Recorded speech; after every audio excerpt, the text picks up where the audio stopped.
Something is breaking inside Iran, not slowly, not quietly, and not in a way that the Islamic Republic's leadership can any longer conceal from its own people or from the world watching from the outside. The pressure being applied to the Iranian state from multiple directions, simultaneously economic, diplomatic, military, and now through the accelerating collapse of the very financial architecture that has kept the regime functional for decades, has reached a level that analysts who have studied Iran for their entire careers are describing as qualitatively different from anything that has come before. The Islamic Republic has survived sanctions before.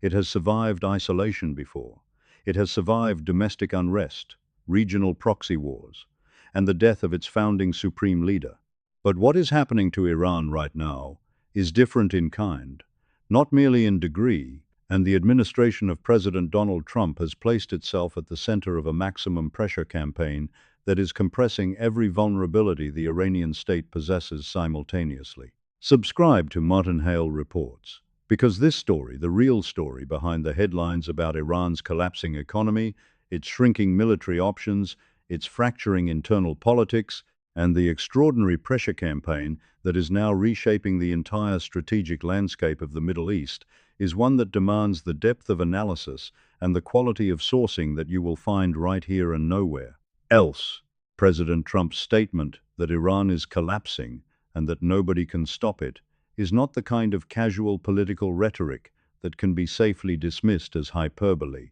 It is a statement grounded in a set of economic, military, and geopolitical realities that have been developing over an extended period, and that have now converged into a moment of genuine systemic crisis for the Iranian state. To understand why that statement carries the weight it does, it is necessary to examine each of the pressure vectors bearing down on Tehran, and to understand how they interact with each other in ways that make the overall situation far more dangerous for the regime than any single factor considered in isolation would suggest. The economic dimension is where the crisis is most immediately and viscerally visible.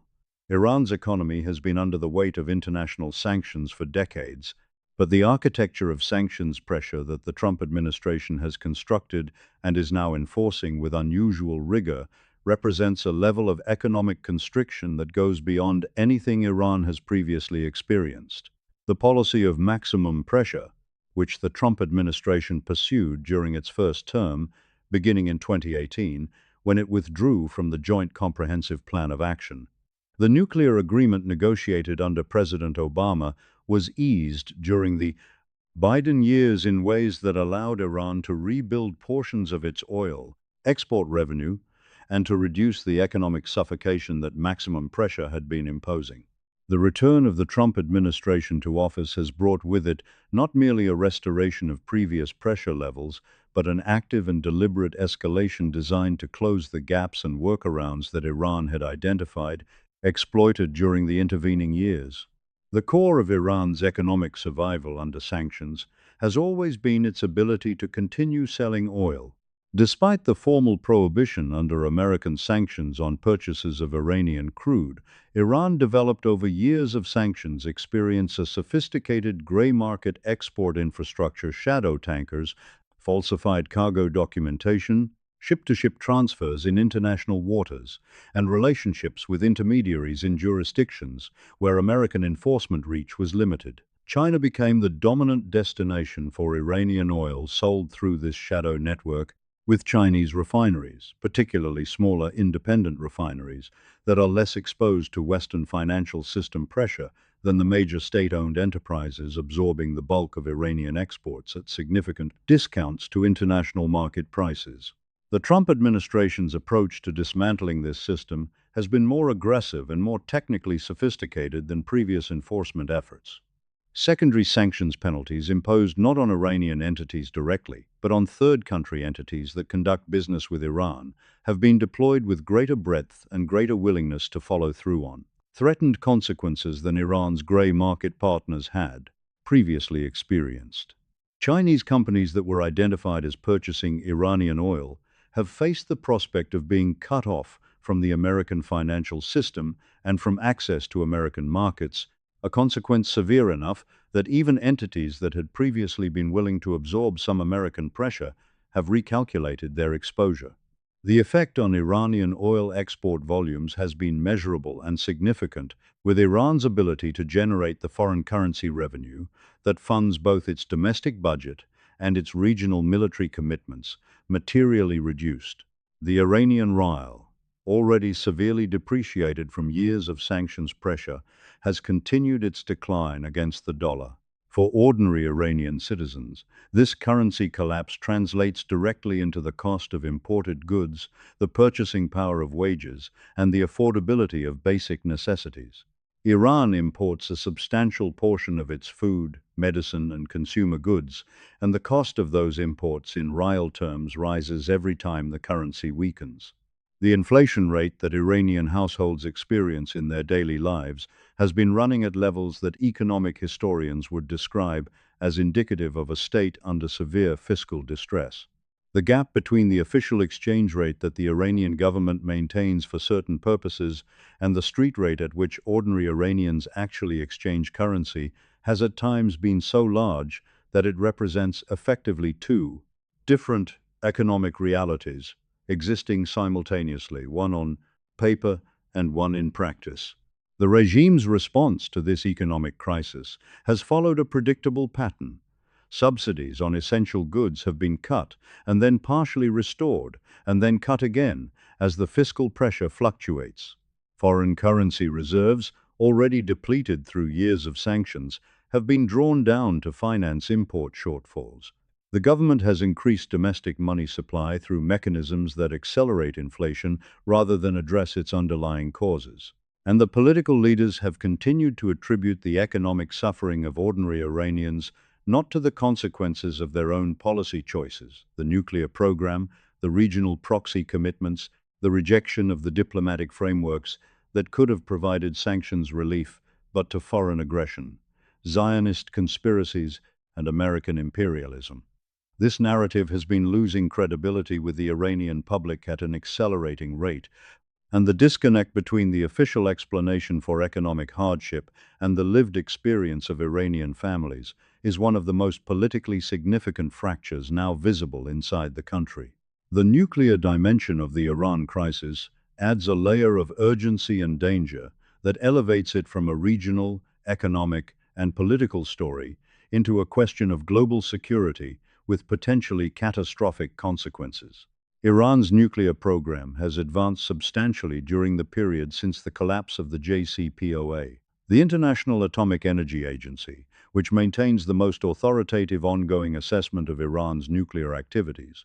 has documented that Iran has enriched uranium to levels and in quantities that bring it significantly closer to the technical capability of producing a nuclear weapon than at any previous point in the program's history. The breakout time, the period that would be required to produce enough weapons-grade fissile material for a nuclear device, if Iran decided to move in that direction, has been assessed by American and Israeli intelligence agencies as having shortened to weeks rather than the months or years that previous agreements were designed to maintain. This reality sits at the heart of the Trump administration's maximum pressure calculus. The combination of economic pressures severe enough to threaten regime stability and military options kept explicitly on the table is designed to force a choice on Tehran: negotiate a comprehensive agreement that addresses the nuclear program, regional proxy activities, and ballistic missile development,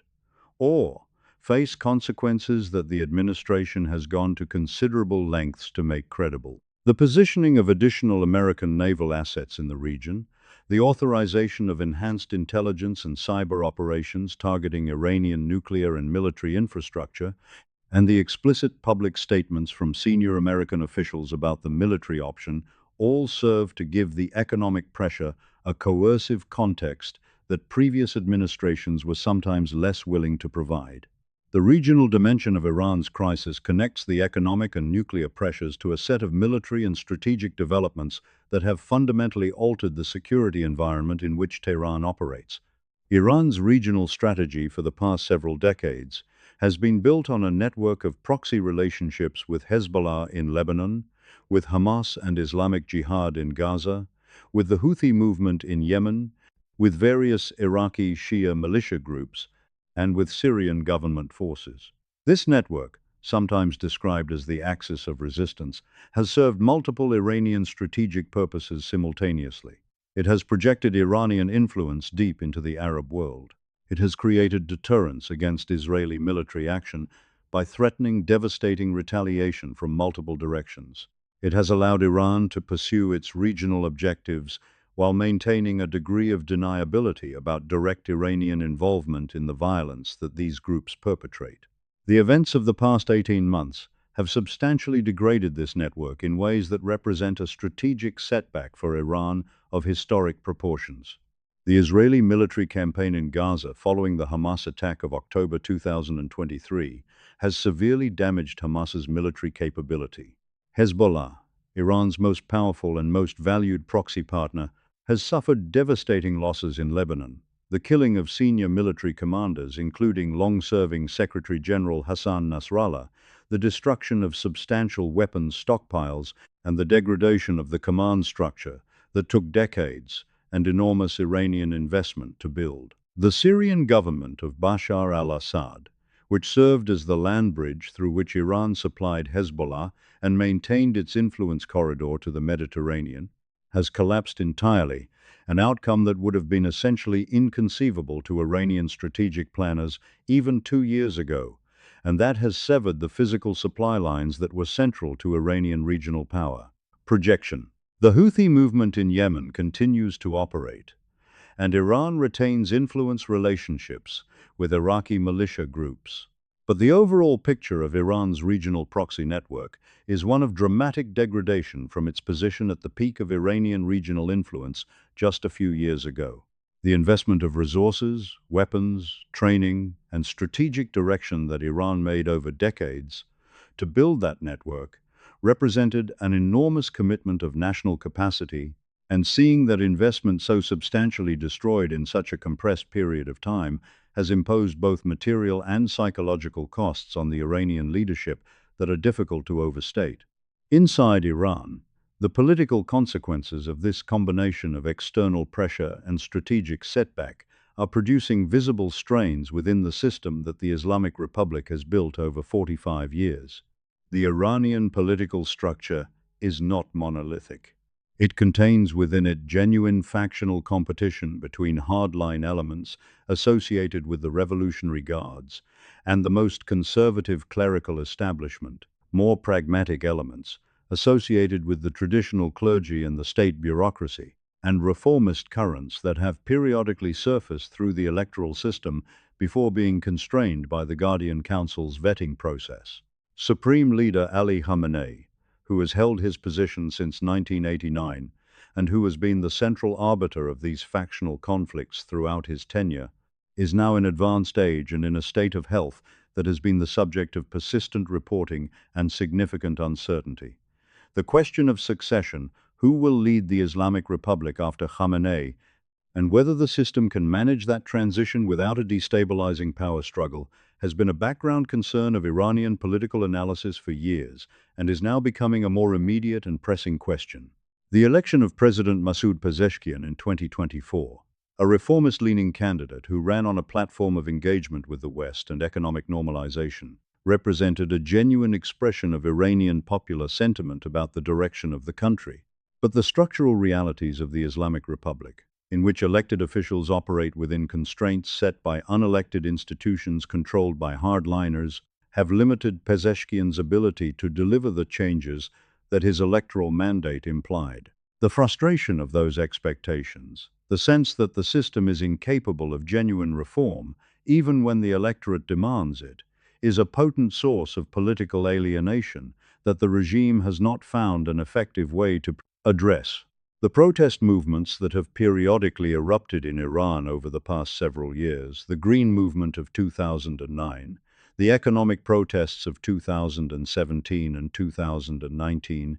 the Woman Life Freedom Uprising of 2022 following the death of Mahsa Amini in morality police custody, have each been suppressed through a combination of security, force, violence, mass arrests, and the manipulation of the information environment. But each cycle of protest has left behind a residue of politicization, of networks and relationships built in the course of collective action, and of a deepening alienation between significant portions of Iranian society and the political system that claims to represent them. The cumulative effect of these repeated cycles is a society in which the regime's legitimacy is genuinely contested in a way that is qualitatively different from the manufactured consent that authoritarian systems can sustain indefinitely. The economic grievances that have always been present in Iranian protest movements have been amplified by the current crisis to a degree that makes the political situation unusually volatile. When a young Iranian worker sees the value of their savings evaporate through inflation,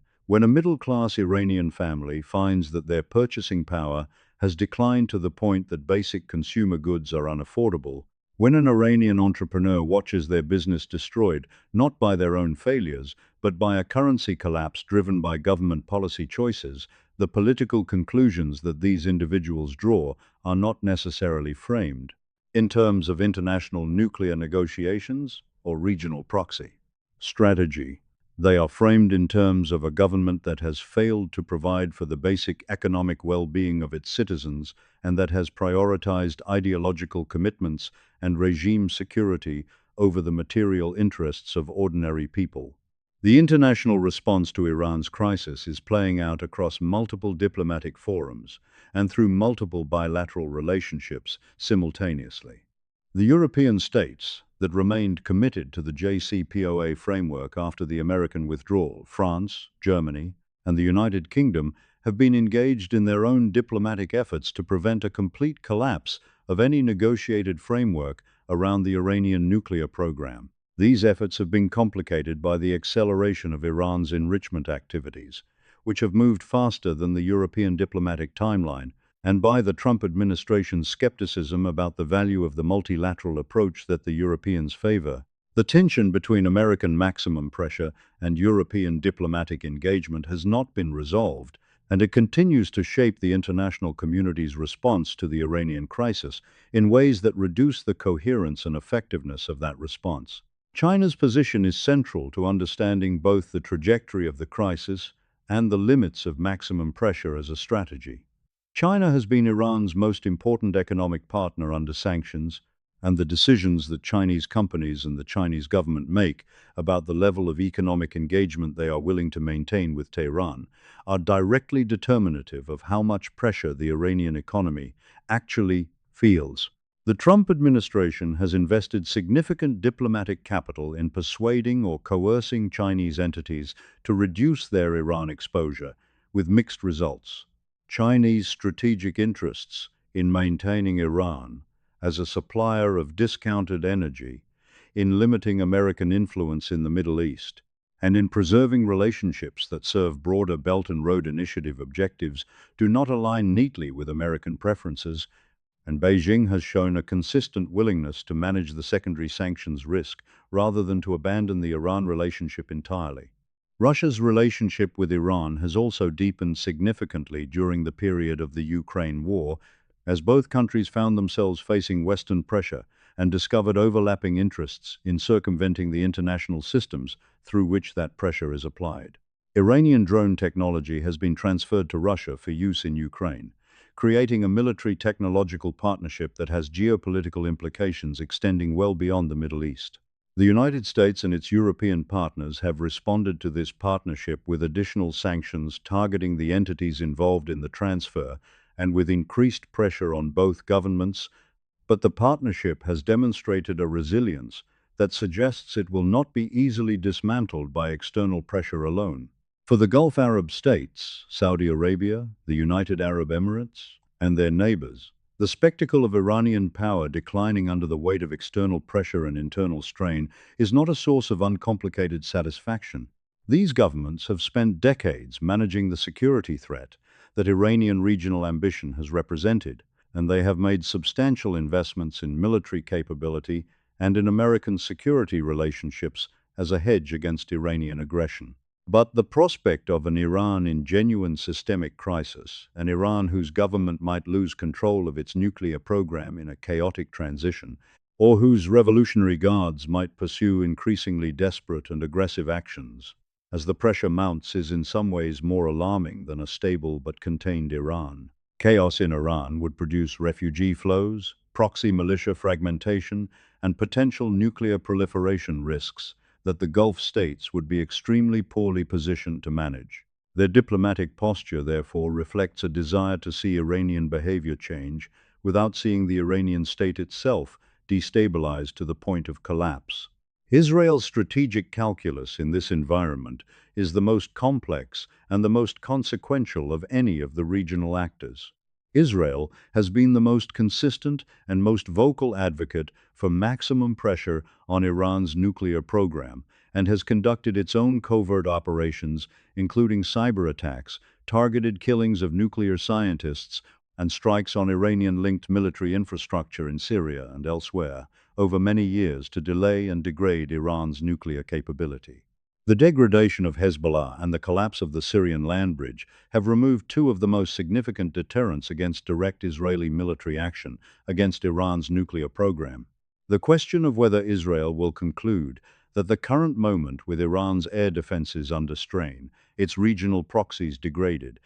and its political system under internal pressure represents an optimal window for direct military action against nuclear facilities, is a question that sits at the center of every strategic assessment being made in the region, right? Now, the Trump administration's approach to this question has involved both encouragement and constraint. American support for Israeli military action against Hezbollah was substantial and publicly acknowledged. The posture toward potential Israeli action against Iranian nuclear sites is more carefully calibrated, reflecting the enormous potential consequences of such an action for regional stability, for global energy markets, and for American military equities in the region. An Israeli strike on Iranian nuclear facilities would almost certainly trigger Iranian retaliation against American assets and American partners in the region, drawing the United States into a military confrontation that, however much the Trump administration might favor maximum pressure as a coercive tool,